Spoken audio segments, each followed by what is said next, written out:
Merkel Media. What is the goddamn... Use gendered language. Then what? Open your... or jail? Look, you're going completely sideways, man. It's a big club, and you ain't in it. How dare you? Mr. Speaker, the President of the United States. I'm Chris Hansen with Dave on NBC. Jack Marius Tack Theratrix. Hi, I'm Spartacus. Jackson, Sacramento, he, him. Steven Seagal. Sex offender guy. I'm Keith Morris. This is Muammar Gaddafi. I'm Rick James, bitch. Sorting through the lies. The hijacker's passport was not track $2.3 trillion in transactions. And uncovering the centuries-long play.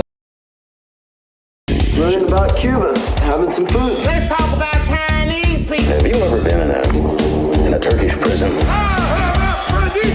Swangles in Fort Lauderdale? I have sent 6 of my living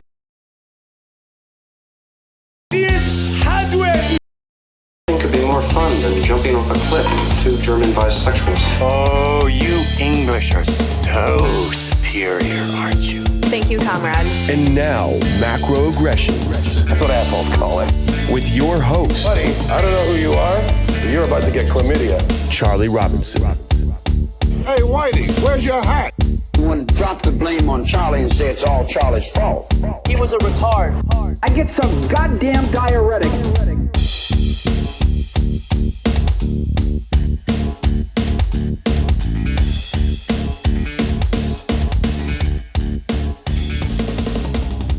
Welcome to Macroaggressions. I'm your host, Charlie Robinson. If you're watching us on Iconic, Odyssey, Rockfin, Band.video, or listening wherever podcasts are served, we certainly do appreciate your support. You can also catch us on Fringe FM as a radio program that goes out on Mondays and Fridays. Speaking of Iconic, they wanted me to pass along a message to you. If you're thinking of giving them a shot and trying them out, there's a link in the show notes that'll get you 10 free days.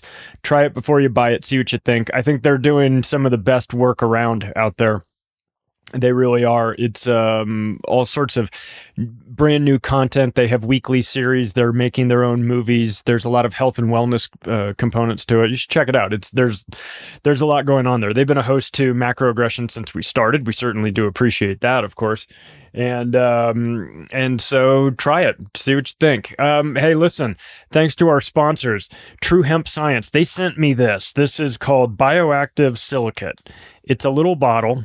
And what you do is you go out and get yourself a big 1-gallon jug of distilled water, and then you add this to it. Just dump the whole thing in there, shake up that bottle of distilled water with the bioactive silicate in it, and pour yourself like 2 ounces in the morning and 2 ounces maybe, I don't know, midway through the day on an empty stomach. What this does, well, actually, first let me read the disclaimer. We make no health claims, nor is this product intended to diagnose or treat any illness or disease, okay? That's the disclaimer, so they have to say that. But I'll tell you what this does theoretically, and I've been taking it, so I can tell you that it's having great effects for me.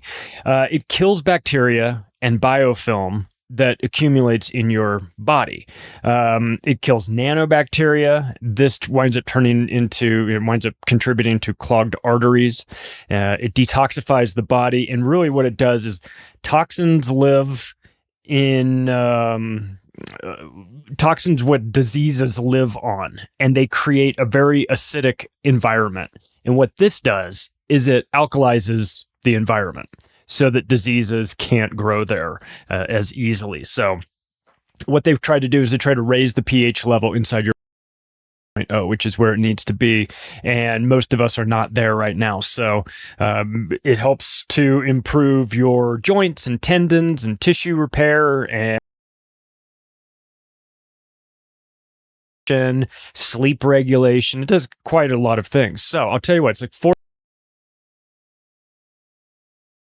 macro and see for yourself, and of course all the disclaimers are there, but they sent it to me. I've been taking it now for almost done with my entire jug, which has been like about a month of me taking it. I've got nothing but good things to say. So if you are so inclined, truehempscience.com, promo code macro, you'll see it in there. bioactive silicate. It's interesting. It's kind of new. It's kind of a new product. There's not a whole lot of information on it, but theoretically it should work the way it's supposed to work, but legally they have to kind of dance around that. So we will do that dance. And hey, look, another one of our sponsors, thank you so much to My Patriot Supply that's gone ahead and built us a landing page called preparewithmacroaggressions.com. You can check that out. Get yourself a 4-week supply of emergency food. You can get a 3-month supply as well. There's discounts on both of them. They have, they'll send you buckets of it. And this is stuff you just one shop and you're done. If you want to just take care of solving the looming food crisis that we all know is coming. I mean, we know the supply chain is totally busted up. We can debate whether or not that's accidental or intentional, but the supply chain is broken in a few different spots. The food processing plants are exploding into flames. They're being hit by airplanes. They are, it's the craziest time to be paying attention to this. So we know what Biden's talking about food shortages and things like that. We have baby formula that's in short supply. We see this stuff coming. Now, do you want to be the last person to figure it out or the last person to act on it? Probably not. So this is a situation where you need to be proactive. You'd rather be, a couple months too early than a day or two too late, because it's going to put you in a bad situation. So it's one thing to understand this information. It's another thing to actually put it into action. So take the additional step right now. Go to preparewithmacroaggressions.com, see what they've got, see if they've got anything that you need, see if there's anything that your family might need. You can just buy it and have it drop shipped to them. You don't have to deliver it yourself. If you have family living in another state, just buy a bunch of food and have it sent to them. Then you've taken care of them, and they can no longer call you a conspiracy theorist once they're eating that delicious food after the supply chain is fully broken down. Which, of course, we don't want to happen. I'd rather just have this food and never need it than be in the situation where we are or where we're headed. But we have to be honest. We have to assess our situation and get real honest about where we are. And where we are is we're looking down food shortages. So take advantage of it, be proactive, make some moves in advance. And if you want to do it through my sponsor, great. The link will be in the show notes for that. You can just click it and go right there. If not, just get yourself ready, however you choose to do that. Well, in a tribute to Matt Taibbi, who's one of my favorite authors, we're going to call this episode Hate Incorporated. He has a book out called Hate Inc., which is obviously the abbreviation for Incorporated. I didn't mean to steal it, but it's such a good concept. He's talking in his book, his is more about the mainstream media. And God knows I love to talk about what's going on in the mainstream media. This episode really isn't geared that much towards them, though they're always involved. I mean, as we know, but what it is it's there's so much talk these days about hate speech. Everything's hate speech. Elon Musk just bought Twitter. You know why? So he could bring back hate speech because he hates people, and blah blah blah. Donald Trump is everything's hate speech. Everybody's involved in this, and I think we need to start defining some terms. I think we need to be honest about what is and isn't hate speech. Now, is there an actual, is there hate speech out there? Maybe. I mean, I guess. Are there hate crimes out there? Yeah, I guess. But if you murder someone, sometimes they designate that as a hate crime and sometimes they don't. Look, you just murdered somebody. That's a hate crime, right? You hated them so much, you murdered them. So I don't understand the designation. I don't understand why it has to be designated as a hate crime. This is a hate crime.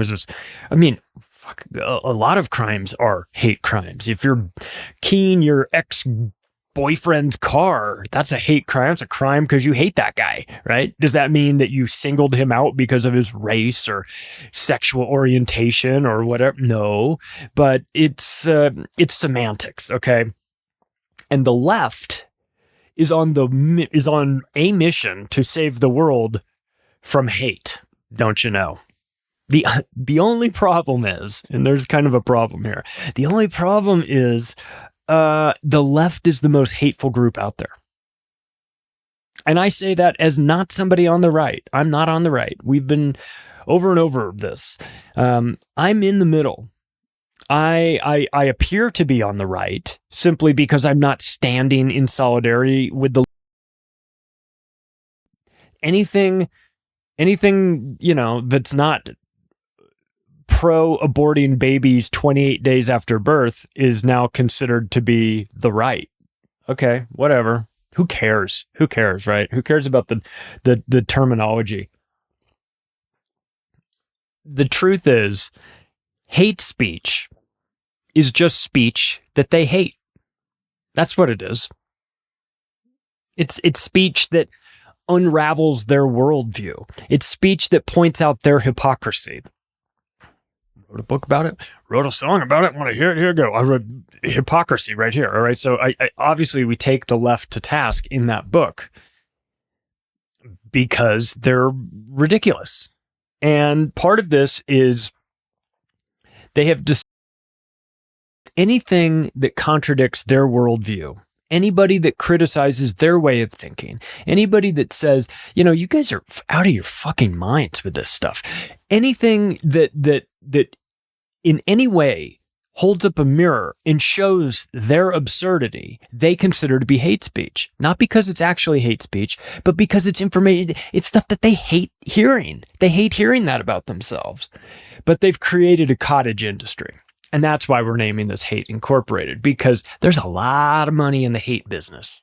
A lot of money. A lot of grifters, because it's kind of a nebulous term, right? So it's like, what is hate? What is hate speech? What is hate? How do you define it? Well, it's a little different for everybody. But it's funny though, the left, and I'm mostly going to pick on the left, because they are deeply involved in this. This is a cultural ideology of theirs. They're everybody's attacking me, and you have to protect me from all this. It's like, no, it's not hate. You're getting criticized because your concepts and your ideas are stupid. People are they're learning to hate you. I mean, they're getting to the point where they're going to hate you, but this is not what it is. This is not hate towards you. This is people rightly pointing out that your arguments are dumb and full of holes and don't make any sense and aren't reality. And if you think that's criticism, and it's very much warranted in this case, but they don't see it as criticism because they can't be criticized because everything they do is right.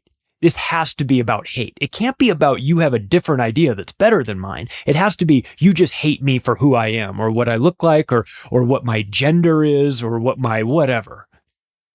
It can't possibly be about my ideas being dumb. Like as an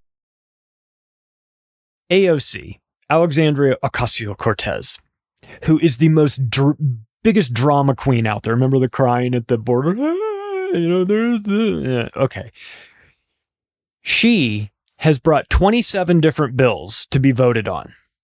All 27 of them have failed. Not one of them has passed. She attributes that to people being racist against her and sexist and ageist because she's young.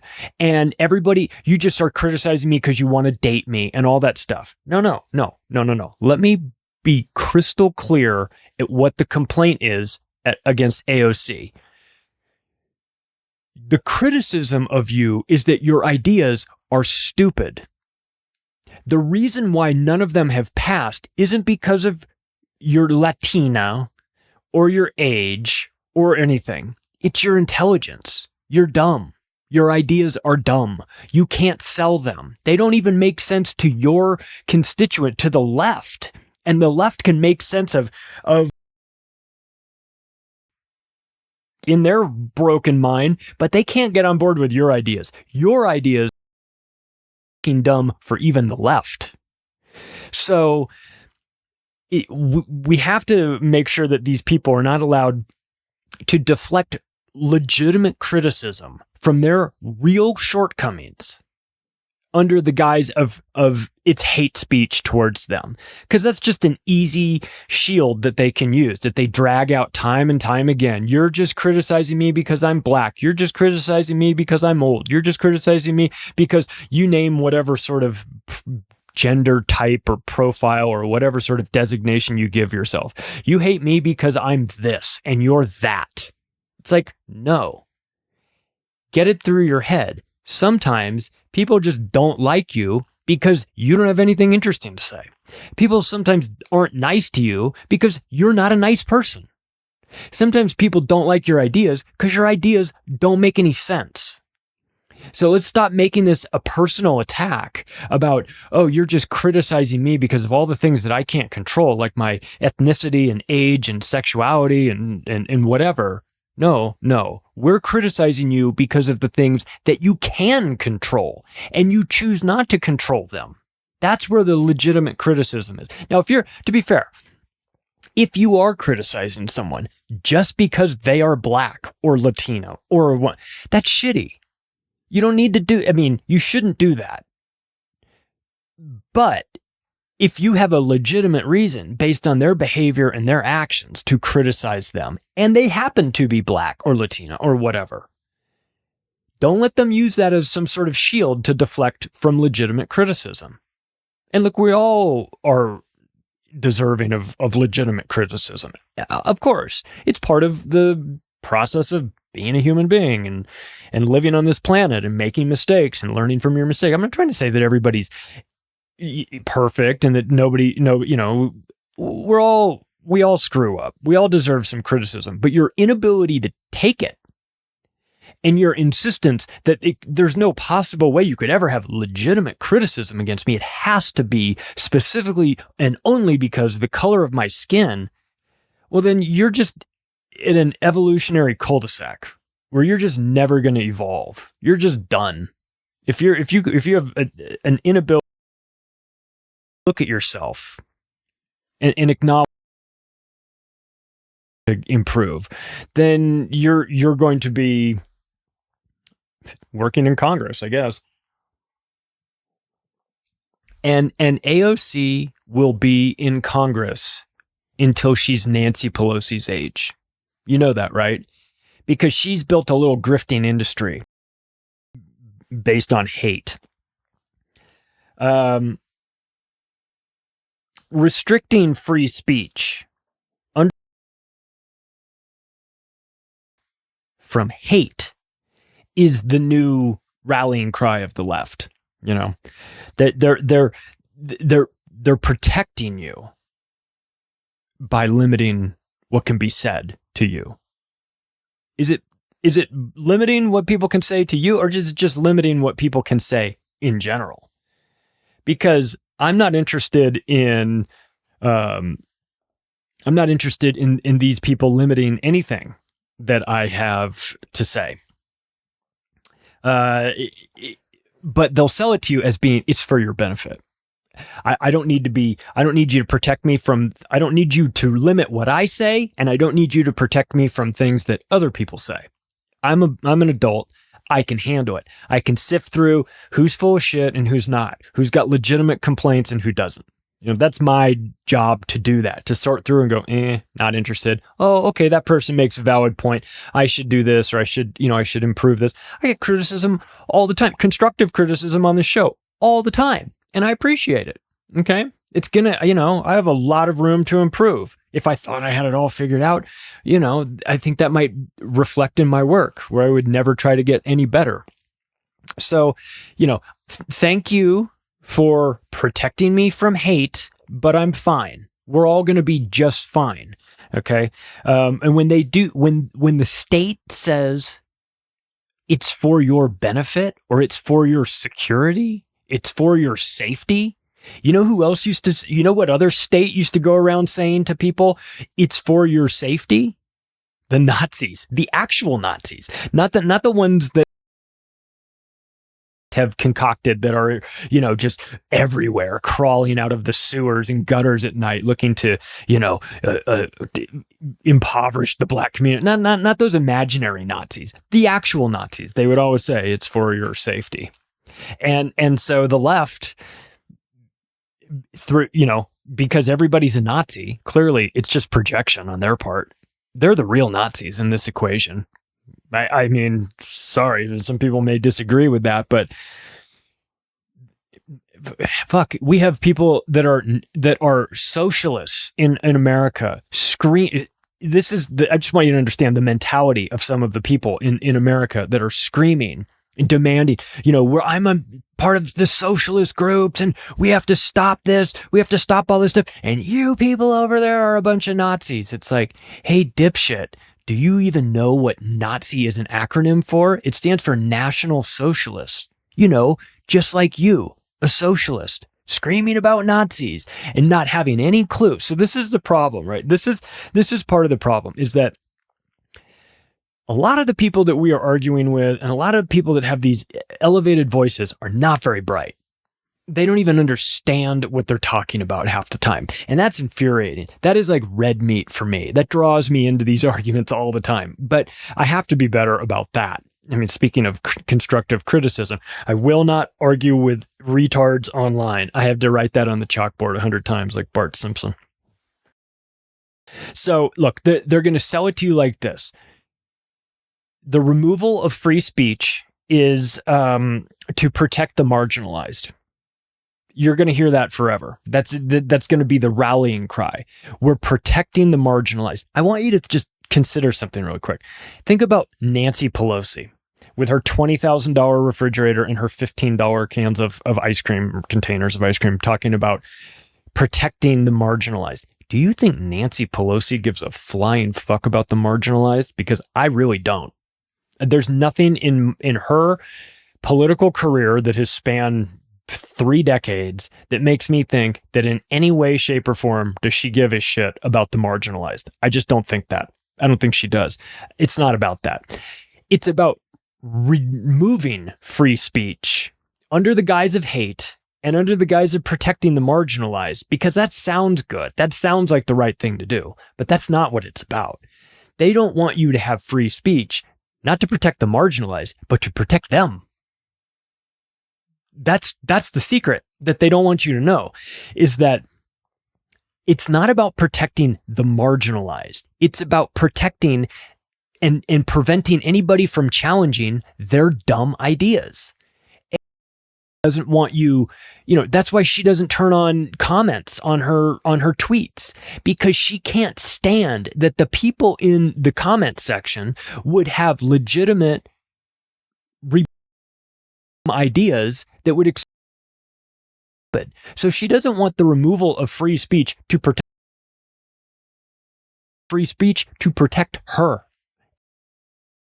so that the rest of the people that currently agree with her dumb ideas don't go, oh God, you're right, this is a stupid idea, I just read the comments, there's like that are all pointing out the obvious flaws in your logic, I didn't even consider that. That's don't want the conversations. Their ideas cannot hold up to scrutiny. So you block the ability for people to scrutinize them. It's very simple. This is why they're freaking out about Elon Musk. He's going to bring back free speech. It's free speech. Yes, I'm against free speech. Okay. Well, it's not that I'm against free speech. It's that all those bigots will be on there and they'll attack the marginalized. No, I'm sorry. That's not what you're upset about. I understand. I know what's going on. I know you're using. And think about this. What kind of shithead do you have to be to use the actually marginalized as a human shield to deflect criticism from your stupid ideas? What kind of a person do you have to be to do that? You just have to be somebody that identifies as a Democrat in Washington, D.C. Again, I feel like when I pile on the Democrats, people are going to go, you're just the right lean. I got my problems with the right too. Okay, I do. But they're not the ones calling for the removal of free speech. They're not. They've got their own issues but that's not what we're talking about. They're not involved in the hate stuff. I mean, yeah, okay. let's make one small caveat. There is a small section on the far right that are, maybe, not great. But you're going to have that in every, and I'm not trying to defend them, and they can go to hell, but they're a small minority. The left has lost their mind, and there's more and more of them coming out, on with ideas and concepts like, we've got to remove privacy so that we can uncover all the hate that's buried underneath that privacy. You can't be private online anymore. I mean, how are we going to see all the hate that you're secretly peddling behind the scenes? I mean, they've lost their mind. So transphobia equals hate. Different opinions equals hate. Trump obviously equals hate. Refusing to use pronouns. Everything's hate.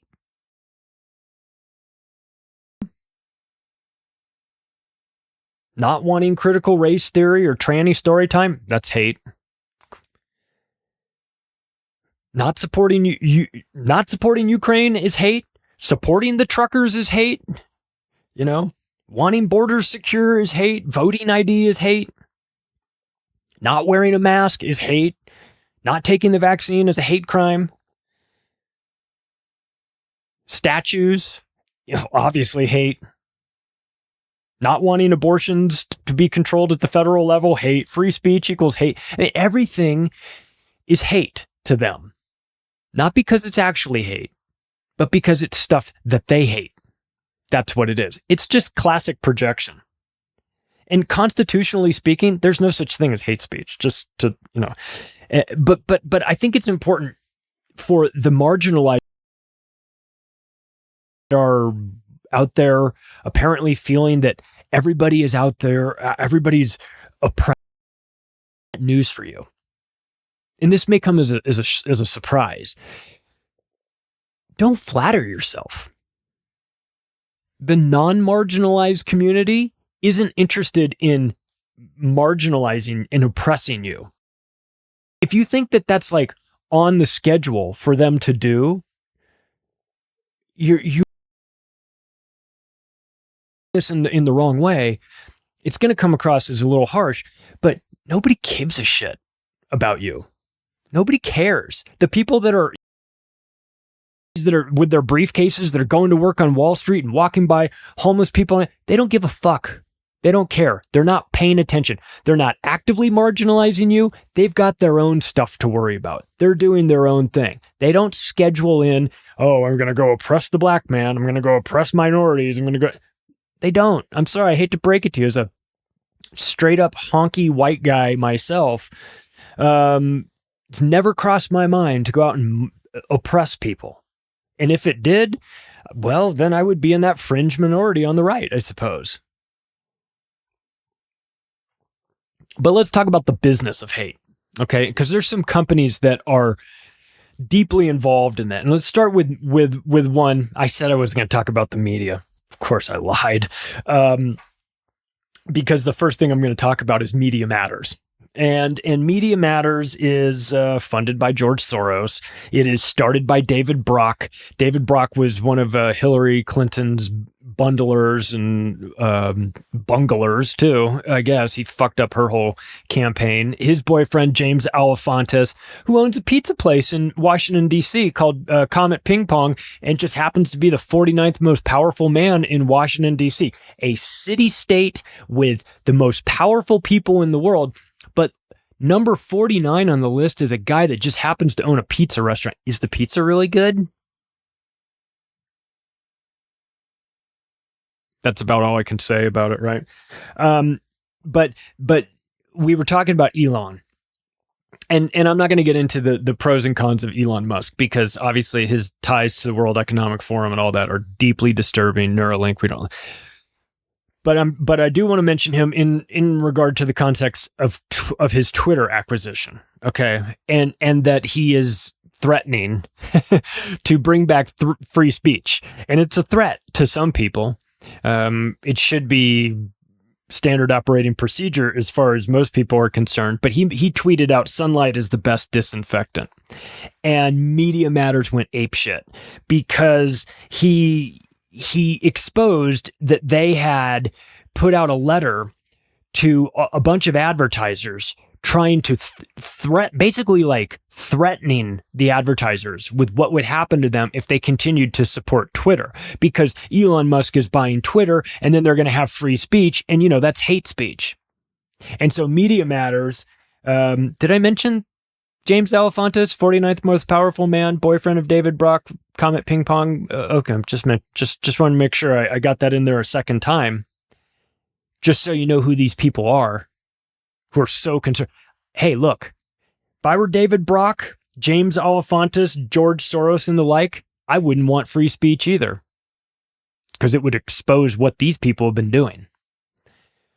So, they accused Twitter of hate speech. They threatened Twitter's main advertisers. And then the CEO of Media Matters, Angelo Carusone, said the following. I feel like I should do it in a lispy voice, but I'm not going to. Musk intends to steamroll these safeguards and provide a megaphone to extremists who traffic in disinformation, hate, and harassment. Under the guise of free speech, his vision will silence and endanger marginalized communities and tear at the fraying fabric of democracy. Really? Free speech is going to tear at the fabric of democracy? Explain that to me, and take all the time you need, Angelo, you fucking scumbag. More from Media Matters. As top advisors on Twitter, this is from the letter they sent out. As top advisors, advertisers on Twitter, your brand risks association with a platform amplifying hate, extremism, health misinformation, and conspiracy theorists. Under Musk's management, Twitter risks becoming a cesspool of misinformation with your brand attached, polluting our information ecosystem in a time where trust in institutions and news media is already at an all-time low. Well, why do you think trust in news media is already at an all-time low, Angelo? Because the media is lying to the people, and the people have figured it out. That's the reason why trust is at an all-time low. Not because of free speech, but because of lies from the media, from Media Matters. So imagine this. They're saying to the advertisers, don't advertise. I know you've been advertising on Twitter when we're in charge of the speech, but this Elon Musk character, he's going to buy it. And then he's going to make it so that we can't control what gets said anymore. And it's just going to be people actually having their own opinions out there. And that's dangerous for democracy. And that's health misinformation. And it's hate. It's literal hate and extremism. And we can't afford this now at a time when the trust in the media is so low. Why is the trust in the media so low if you've been in charge of the media?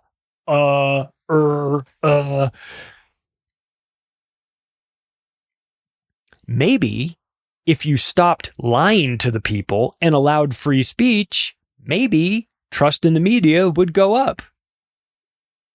So these are the institutions that Media Matters dragged into this horseshit.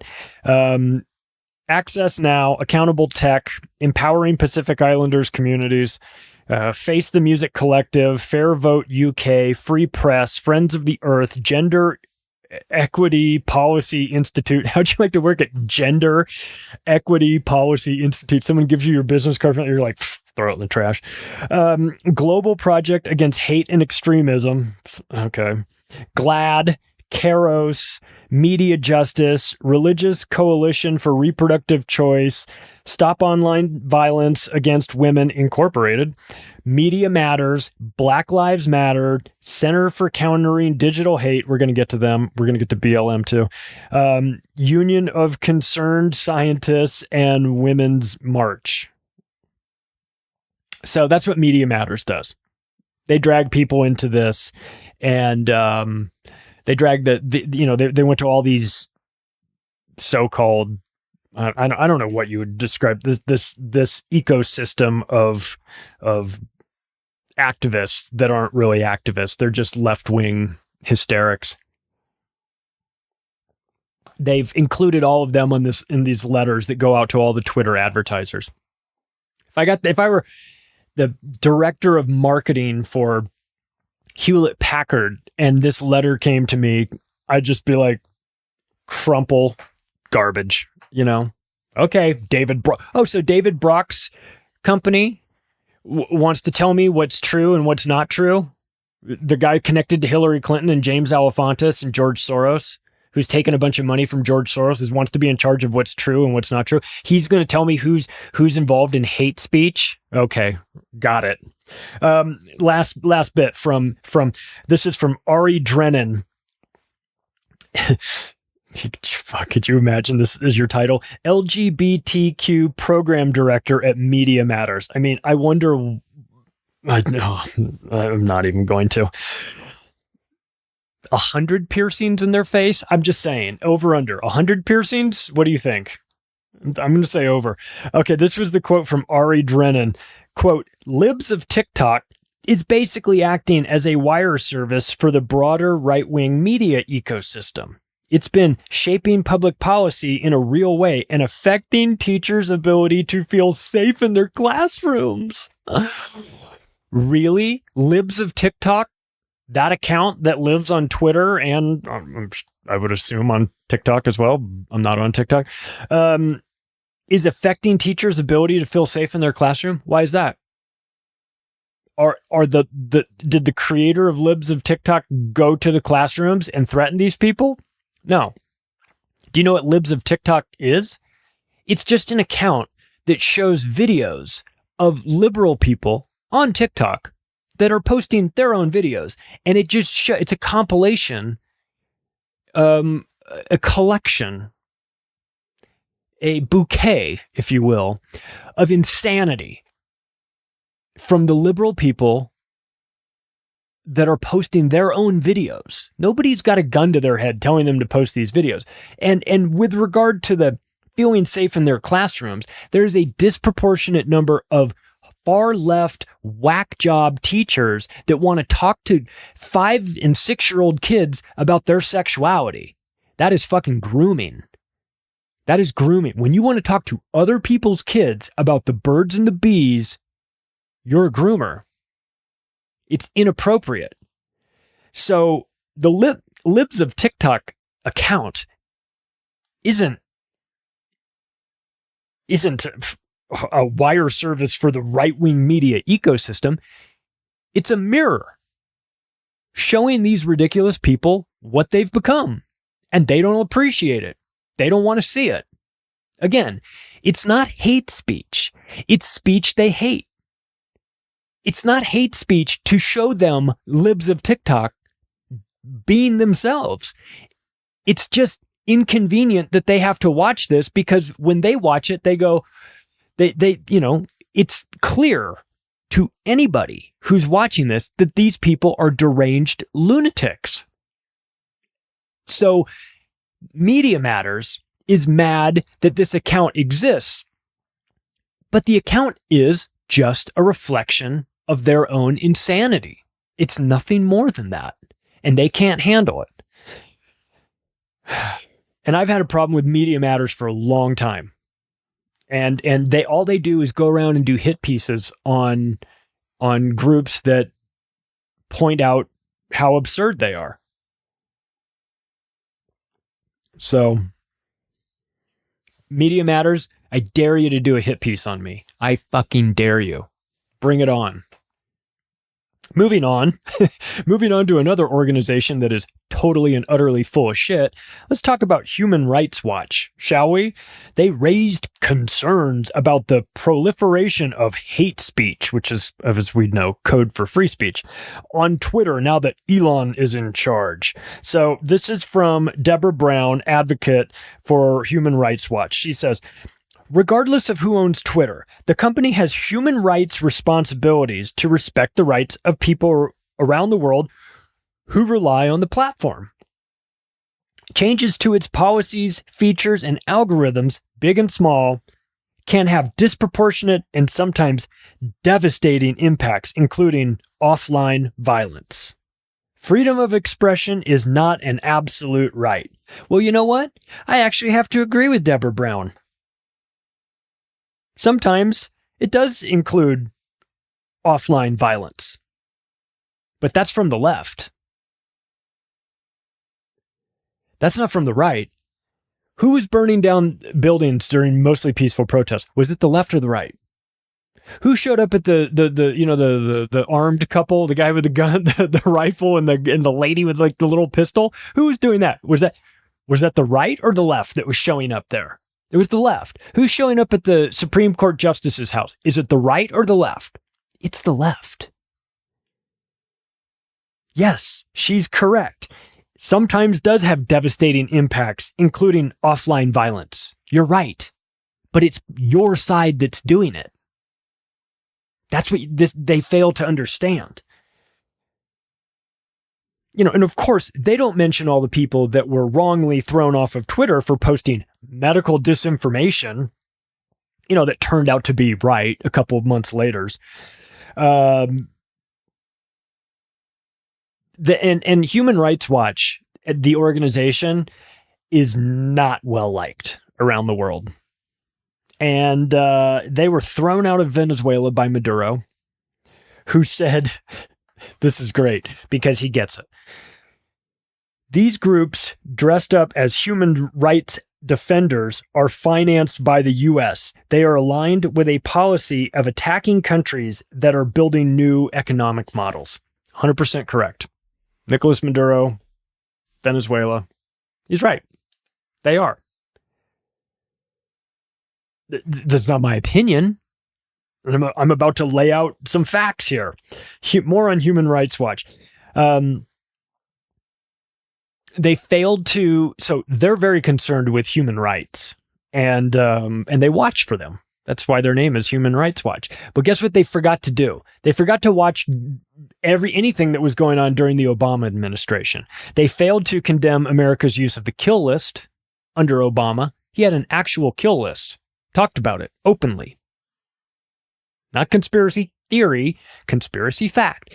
Barack Obama, president of the United States, had an actual kill list. Did Human Rights Watch come out and do anything about that? No, they did not. Did they address the problem of there being too many regime change guys from the National Endowment for Democracy that are working for them?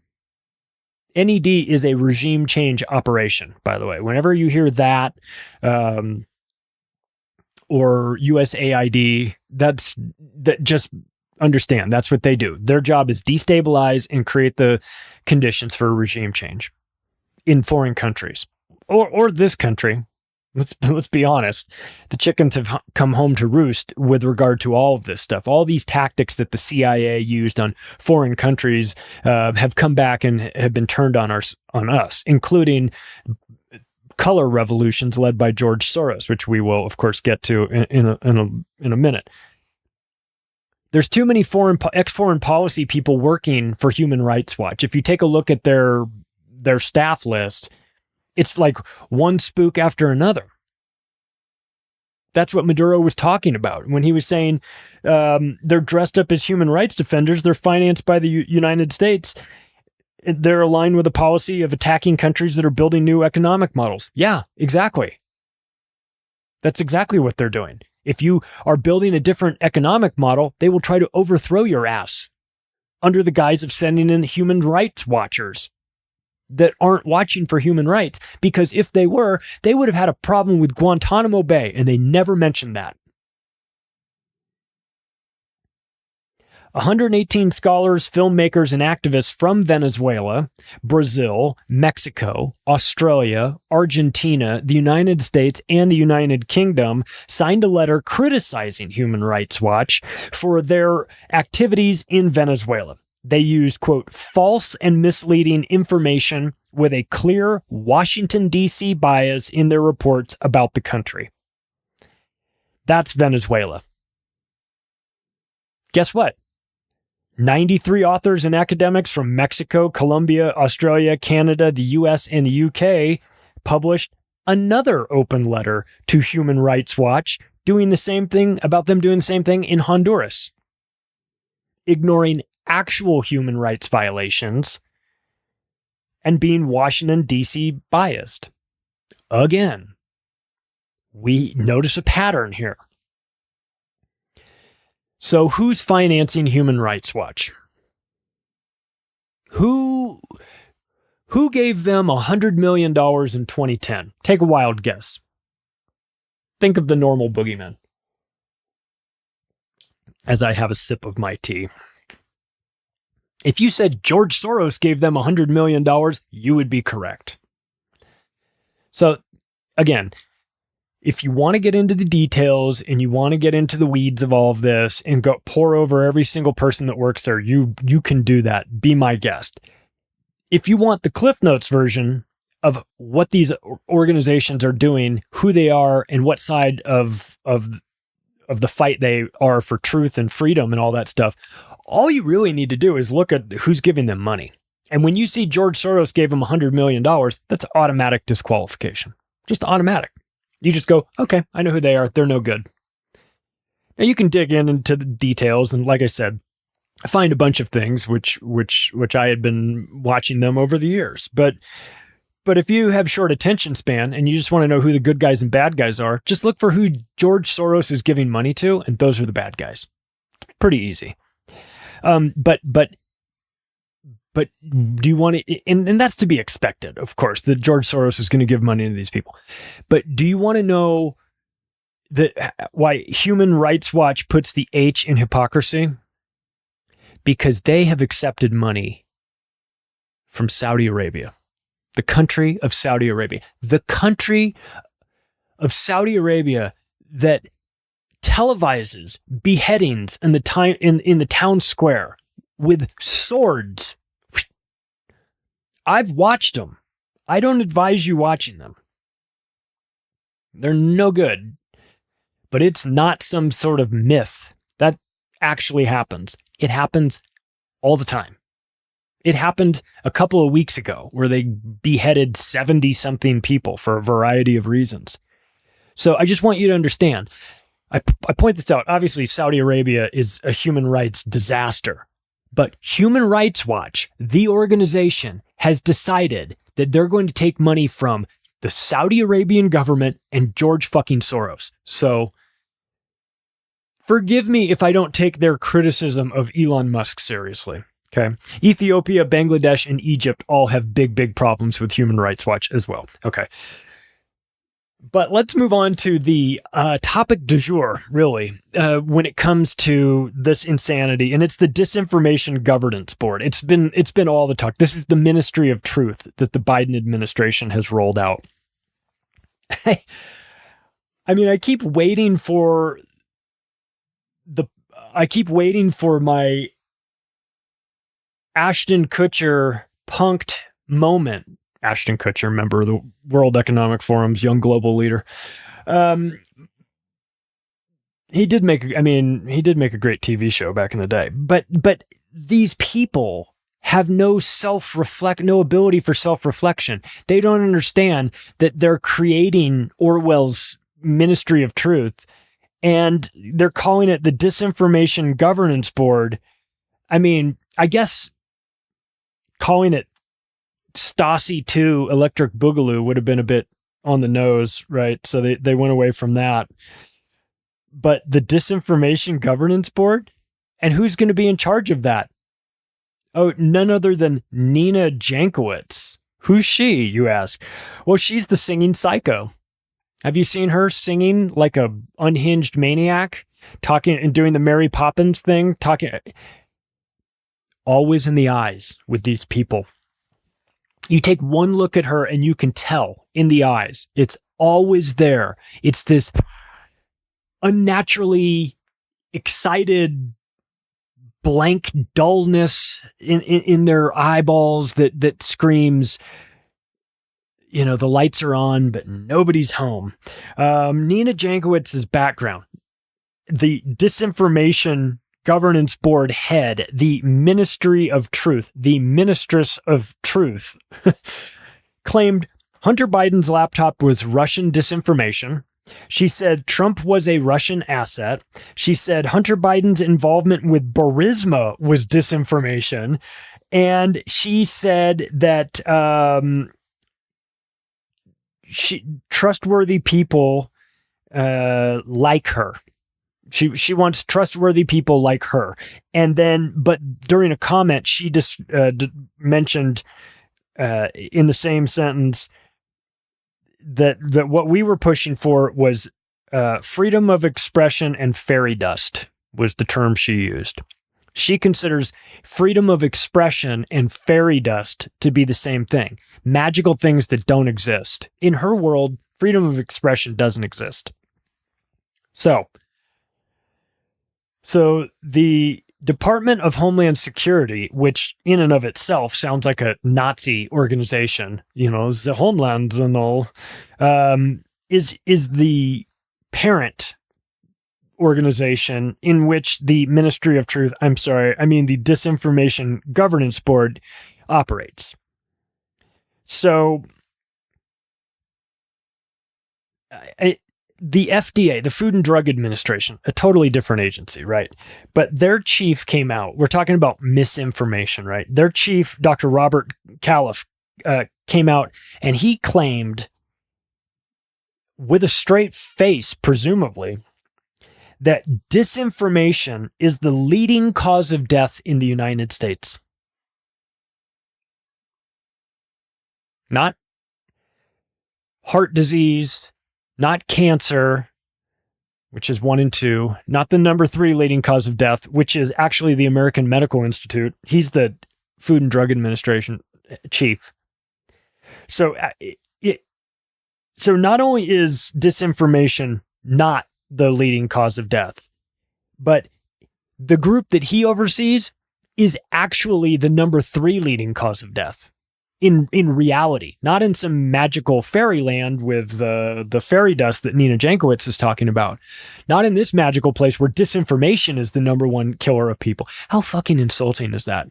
I'm sorry that your husband died of cancer after a 6-year battle with it, but just at least he died knowing that cancer is no longer the number 2 cause of death. It's been moved way down because we had to make room for disinformation is now the leading cause of death. I'm sure your dead husband would understand. So is the Ministry of Truth going to lock him up for his hate speech? Really? But there's another person involved in this group. It's not just Nina Jankowicz, the singing psycho. It's the principal deputy general counsel, Jennifer Daskal. And she has deep ties to Soros and the Open Society Foundation. No surprise, of course, there's the theme running through this, where she worked before, she worked there before on issues related to privacy and law enforcement access to data across borders. So,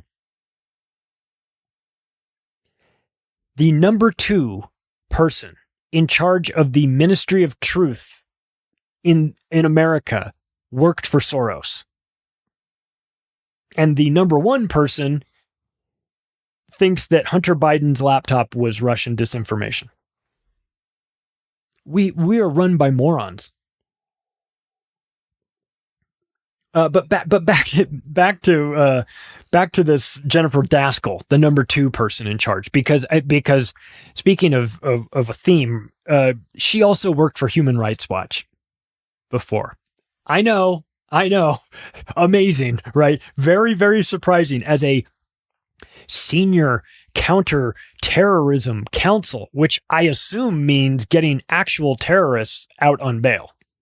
She was also the founding editor of Just Security, which was a blog, I guess, which received $675,000 from Open Society Foundation, George Soros. So there's just Soros all over the place in the disinformation ministry of Truthville, which is, again, not surprising, shouldn't make anybody feel good. It's going to infuriate you, but where you see bullshit, you're going to see George Soros. You're going to find guys like that putting their money and their influence in places to try and affect change. And by change, I mean destroy America and burn it to the ground. Moving on. This is one of my least favorite groups out there. The Anti-Defamation League. Perhaps you've heard of them. They're an actual hate group. They're an anti-defamation league that goes around defaming people. And they've had the shit suit out of them so many times for what they do. They're a Jewish non-governmental organization based in America that has a long history of attacking Arabs and blacks and gays and anybody who criticizes Israel, especially anybody who criticizes Israel. They are pushing the Anti-Semitism Awareness Act, which seeks federal power to decide whether a critic of Israel is motivated by politics or, quote, anti-Semitic intent, whatever that means. Nice and vague, just like they want it, which I assume means criticism of Israel. They don't want debate of Israel's actions. They consider any debate of Israel's actions to be hate speech. Again, this is what I'm talking about. There's a whole industry of hate, and there is a lot of money in it. There's a lot of money flowing into this. And to be fair, look, there are people out there that genuinely are bigoted, racist, anti-Semites, okay? There are. I'm not going to pretend like nobody feels that way. There are people out there that are like that. Those people are low IQ morons. They've never, more than likely, have never been out of their own country. They've never seen the world. They've never interacted with other people. They're not exactly the types of people who you would take advice from, but they're out there. But it's a small minority. The Anti-Defamation League is not worried about those people. They're worried about people that are intelligent and smart and aren't actually hateful, but are pointing out the very real problems with Israeli foreign policy and domestic policy. Well, their foreign policy with regard to the wars that they start, their domestic policy with the way they treat the Palestinians.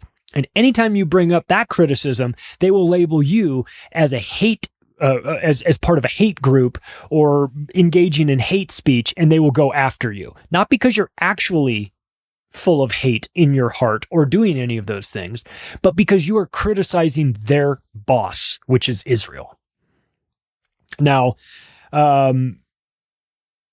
they calls for Palestinian rights is anti-Semitic, according to the ADL. They are deeply against the BDS movement, boycott, divest, and sanction movement, which is encouraging people to boycott, divest, and sanction Israel for their role in treating Palestinians for what the atrocities that they've committed against the Palestinians. They don't want any debate of Israel's actions at all. This is the ADL's job. They're a protection racket. They go around making sure anybody that's critical, they're like a shark out there looking for anybody that's criticizing Israel. I criticize Israel all the time. I criticize America more, though.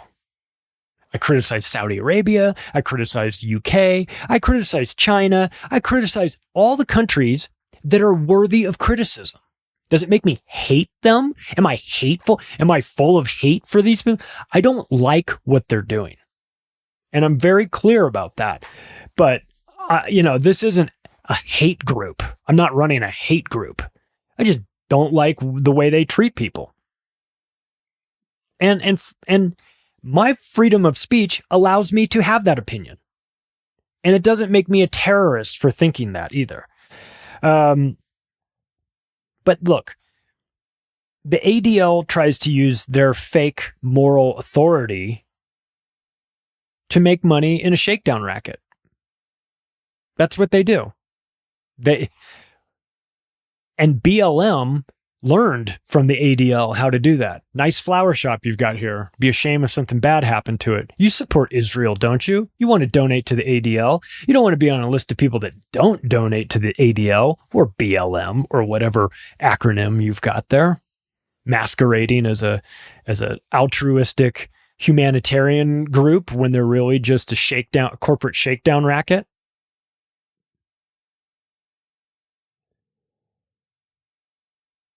The ADL hates white non-Jews. Of the 46,000 articles on white supremacy or white nationalism, 2/3 of the 46,000 articles, 2/3 of them referenced the ADL. They were put out by the ADL. And the ADL considers themselves to be an authority on white supremacist groups. In 1983, the ADL secretly put out a blacklist. Blacklist? Not a white list? Why got to be a blacklist? Of Arab American political groups, academics, and organizers. Ooh, Jews making lists? Yikes. I thought that was that you weren't supposed to be doing that. I guess it's okay when the ADL does it, right? So they made lists of all of these, of the Arab American political groups, academics, and organizers. Why'd you put them on a list, guys? What did you intend to do with that list? They also made a different list called Enemies of Israel. Now, the reason why they found out about this is that the ADL had secret files from police departments. They got raided in 1992 by the FBI. The ADL got raided by the FBI, and they found all of these secret documents from police departments. In fact, the ADL had full dossiers on 950 different organizations and 10,000 activists that were discovered during this raid. So they love putting people on lists. And now, guess what? Guess who the ADL works with? Facebook, Twitter, and Microsoft to engineer solutions for cyber hate. Don't you know? They vet content for YouTube and censor pro BDS videos as hate speech. While journalists are being murdered in broad daylight on video by the IDF. But they're going to be the arbiters of hate speech. Okay. Speaking of okay,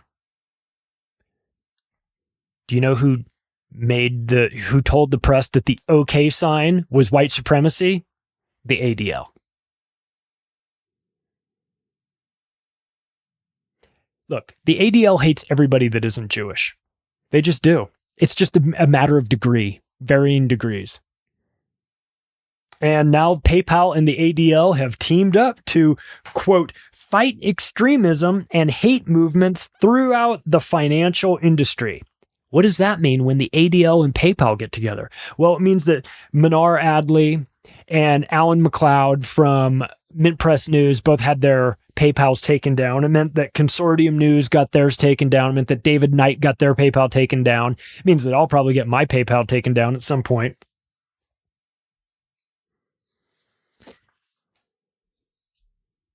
It's a shakedown racket. It's not about defending people. Please.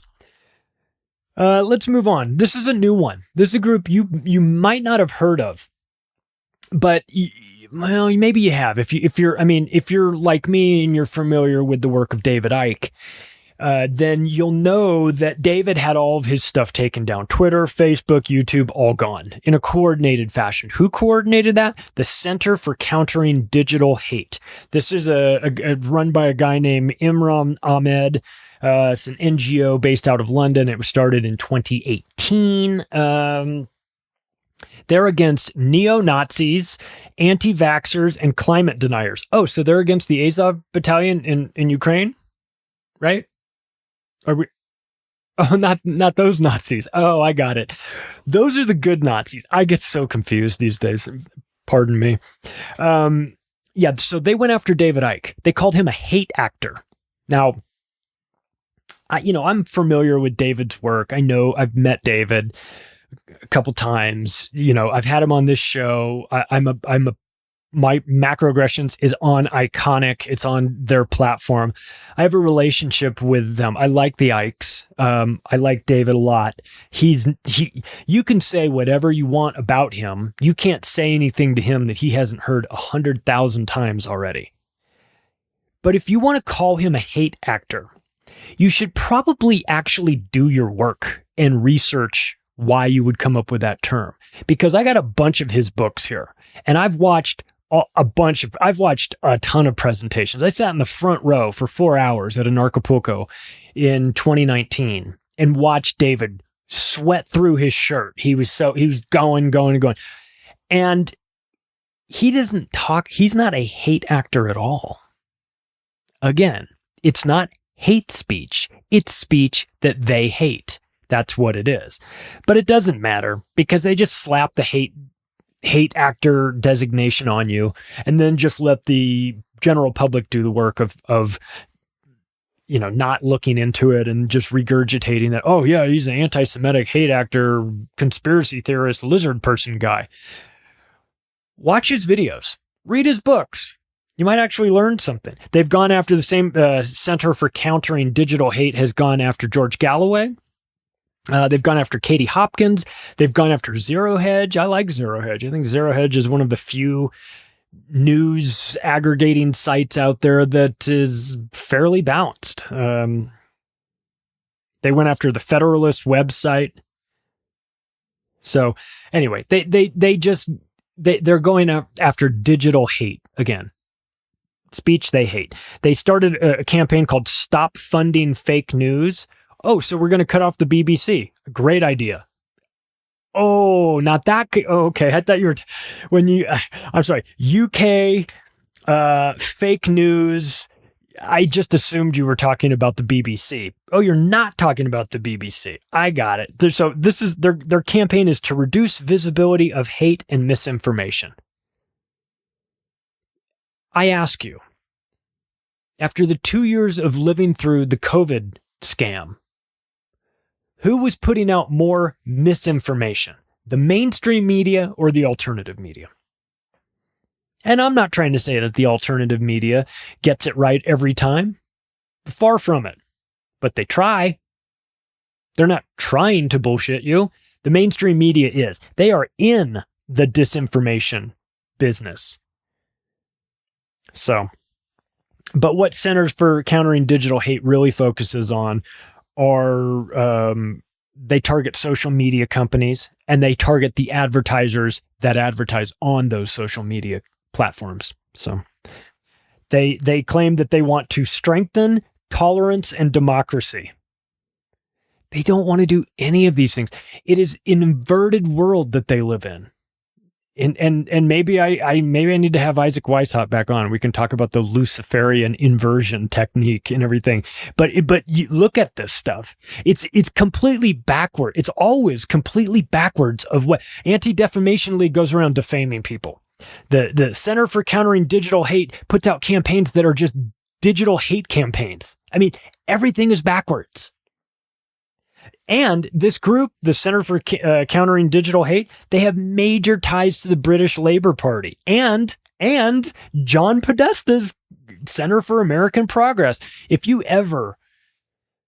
want to know like where on the spectrum you are in terms of am I a good person or am I a bad person? If in your bio it says that you have ties to John Podesta in any way, shape, or form, you're the bad guy. Just understand that. And of course, anti-Semitism is the theme that's running through this. Okay, so everybody's anti-Semitic. That's what they say. And any criticism of Israel is anti-Semitism. Well, why isn't criticism of the American government anti-Christianity? Why don't they get the same designation? Because it's not.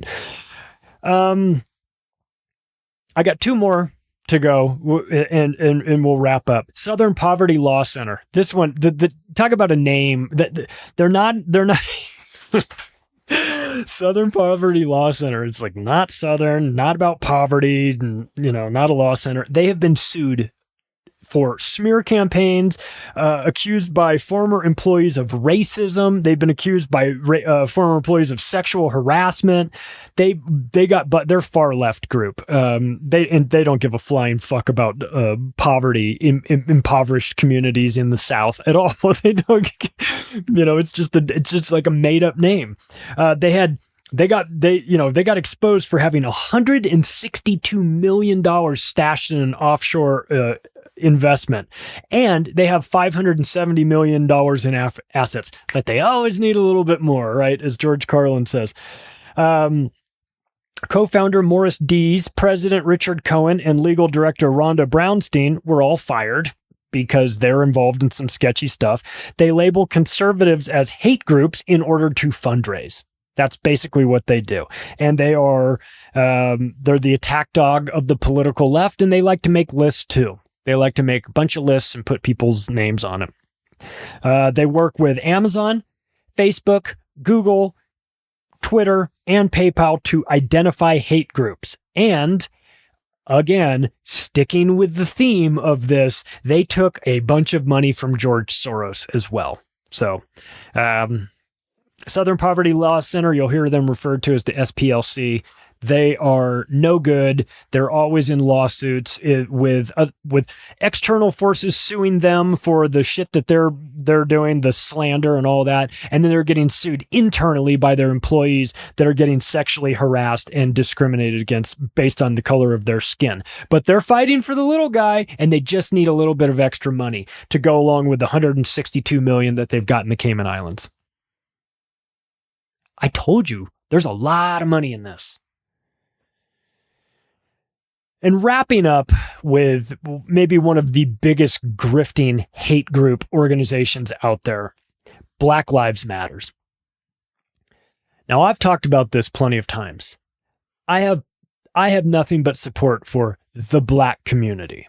And I believe that Black lives do matter. However, Black Lives Matter registered trademark corporation put together by law firm Perkins Coie in Washington, D.C. That group is a grifting organization that's a corporate shakedown racket that approaches large corporations and says, you need to give us money to support Black Lives Matter, or else we will launch a marketing campaign against you and call you out for not supporting us, and we'll make sure that the Black community doesn't shop there anymore. This is a grift. This money isn't going to the Black community. The Black community can do better than Black Lives Matters.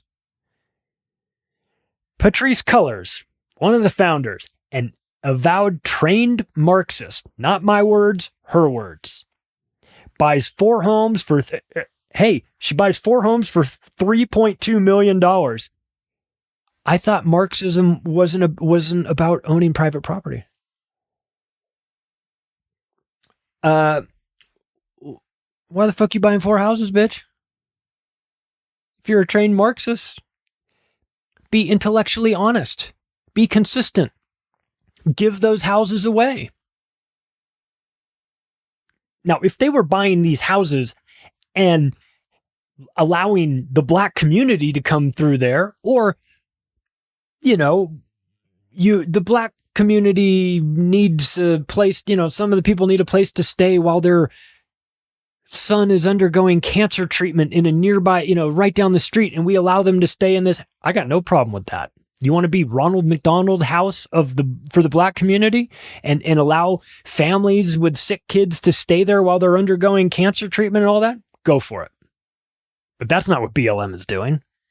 Patrisse Cullors bought 4 houses for herself.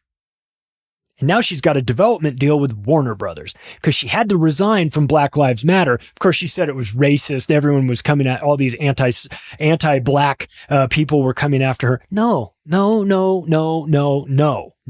You got busted taking all this money and buying houses for yourself. You got rightly slammed by the general public, and you resigned in disgrace because of it. It's not racism. It's your actions. And, you know, what a slap in the face to the black community that has actually dealt with real racism to do that. For Patrisse Cullors to come out and say that she's a victim of racism for people calling her out for buying $3.2 million worth of houses. It's not racism.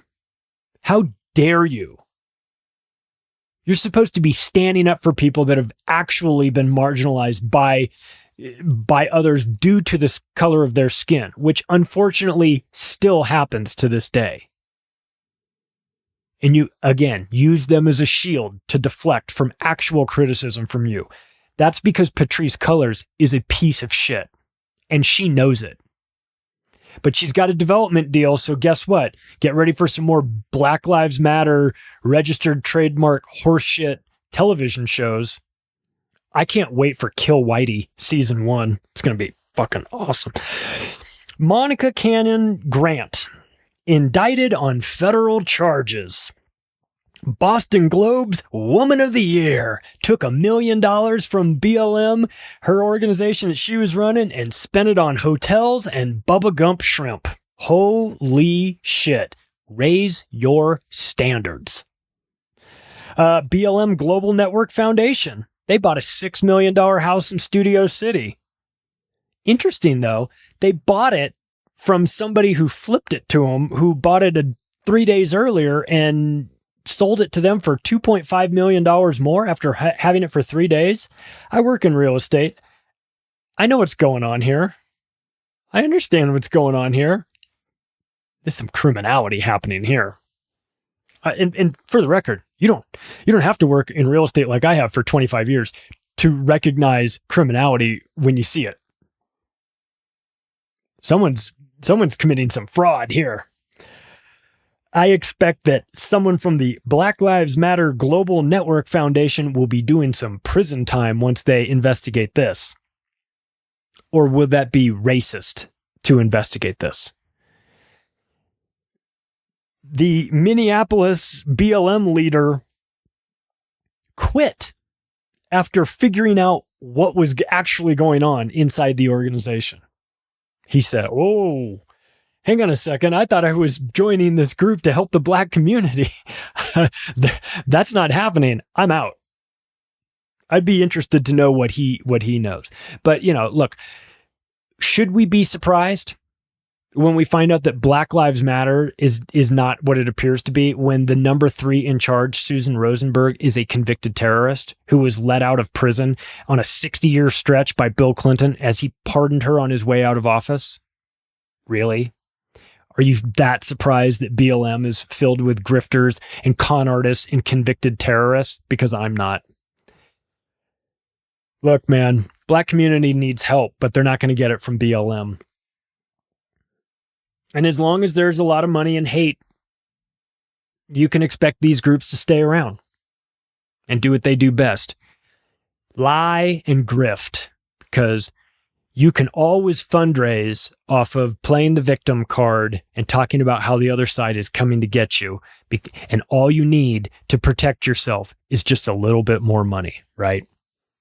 Hey, if you like this episode, you can take the additional step right now of sharing it with your friends and family. You can connect with me through the website, theoctopusofglobalcontrol.com. The ADL can contact me through the website, theoctopusofglobalcontrol.com. You can follow me on Twitter @macroaggressions, and I will see you all very soon.